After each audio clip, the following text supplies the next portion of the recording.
కర్ణాటక ప్రభుత్వం కృష్ణ బ్రిడ్జి మరమ్మతులు చేపట్టనున్నందున బ్రిడ్జిపై రాకపోకలు బంద్.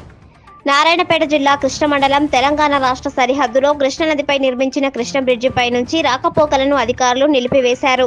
కృష్ణ బ్రిడ్జిపై వెళుతున్న జాతీయ రహదారి 167వ మరమ్మతులు చేసేందుకు కర్ణాటక ప్రభుత్వం నిర్ణయం తీసుకుంది. దీంతో ఈరోజు ఉదయం 5 గంటల నుండి 45 రోజుల పాటు వాహనాల రాకపోకలను నిలిపివేస్తున్నట్లు కర్ణాటక ప్రభుత్వ అధికారులు ఆంక్షలు విధించారు. కర్ణాటకలోని రైచూరు నుంచి తెలంగాణలోని హైదరాబాద్కు రాకపోకలు సాగించే వాహనదారులు ఆంక్షలను గమనించాలని కోరారు. ఇక కృష్ణ వంతెనను కర్ణాటక ప్రభుత్వం మరమ్మతులు చేస్తున్న నేపథ్యంలో NH 167వ రహదారిపై వెళ్లే వాహనదారుల కోసం తెలంగాణ పోలీసులు రైచూరుకు వెళ్లే వాహనాలను మరికల్ సబ్స్టేషన్ నుండి దారి మళ్లించగా, కృష్ణ మండలం టై రోడ్డు నుండి హిందూపూర్, కడెచూర్, సైదాపూర్, గూడూర్, గూగుల్ గుబ్బూర్ మీదుగా రైచూరుకు వాహనాలను మళ్లిస్తున్నారు పోలీసులు.